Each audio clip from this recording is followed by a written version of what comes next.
പൂർവ്വതലമുറകളെ നാം നശിപ്പിച്ചതിനു ശേഷം ജനങ്ങൾക്ക് ഉൾക്കാഴ്ച നൽകുന്ന തെളിവുകളും മാർഗദർശനവും കാരുണ്യവുമായിക്കൊണ്ട് മൂസാക്ക് നാം വേദഗ്രന്ഥം നൽകുകയുണ്ടായി.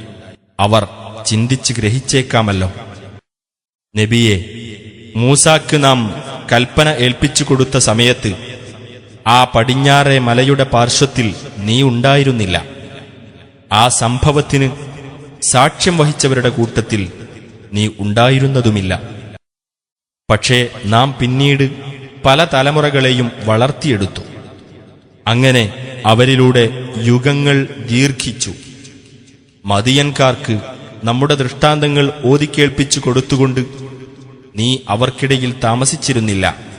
പക്ഷേ നാം ദൂതന്മാരെ നിയോഗിക്കുന്നവനായിരിക്കുന്നു. നാം മൂസായെ വിളിച്ച സമയത്ത് ആ പർവ്വതത്തിന്റെ പാർശ്വത്തിൽ നീ ഉണ്ടായിരുന്നുമില്ല. പക്ഷേ നിന്റെ രക്ഷിതാവിങ്കിൽ നിന്നുള്ള കാരുണ്യത്താൽ ഇതെല്ലാം അറിയിച്ചു തരികയാകുന്നു. നിനക്കു മുമ്പ് ഒരു താക്കീതുകാരനും വന്നിട്ടില്ലാത്ത ഒരു ജനതയ്ക്ക് നീ താക്കീത് നൽകുവാൻ വേണ്ടിയത്രേ ഇത്. അവർ ആലോചിച്ച് മനസ്സിലാക്കിയേക്കാം. തങ്ങളുടെ കൈകൾ മുൻകൂട്ടി ചെയ്തുവെച്ചതിന്റെ ഫലമായി അവർക്ക് വല്ല വിപത്തും നേരിടുകയും അപ്പോൾ ഞങ്ങളുടെ രക്ഷിതാവേ, ഞങ്ങളുടെ അടുത്തേക്ക് നിനക്ക് ഒരു ദൂതനെ അയച്ചുകൂടായിരുന്നോ?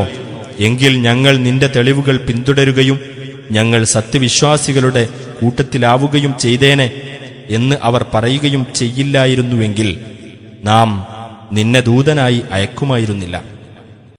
എന്നാൽ നമ്മുടെ പക്കൽ നിന്നുള്ള സത്യം മുഹമ്മദ് നബി മുഖേന അവർക്ക് വന്നെത്തിയപ്പോൾ അവർ പറയുകയാണ്, മൂസാക്ക് നൽകപ്പെട്ടതുപോലെയുള്ള ദൃഷ്ടാന്തങ്ങൾ ഇവന് നൽകപ്പെടാത്തത് എന്താണെന്ന്.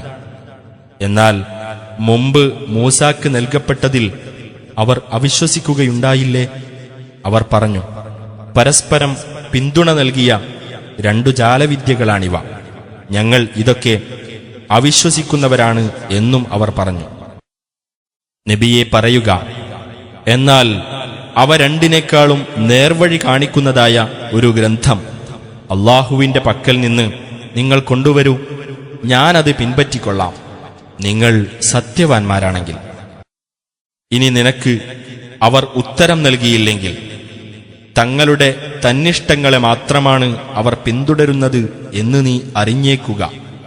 അള്ളാഹുവിങ്കൽ നിന്നുള്ള യാതൊരു മാർഗദർശനവും കൂടാതെ തന്നിഷ്ടത്തെ പിന്തുടർന്നവനേക്കാൾ വഴിപിഴച്ചവൻ ആരുണ്ട്? അള്ളാഹു അക്രമികളായ ജനങ്ങളെ നേർവഴിയിലാക്കുകയില്ല, തീർച്ച. വചനം അവർക്ക് നാം നിരന്തരമായി എത്തിച്ചു കൊടുത്തിട്ടുണ്ട്. ഇതിനു മുമ്പ് നാം ആർക്ക് വേദഗ്രന്ഥം നൽകിയോ അവർ ഇതിൽ വിശ്വസിക്കുന്നു.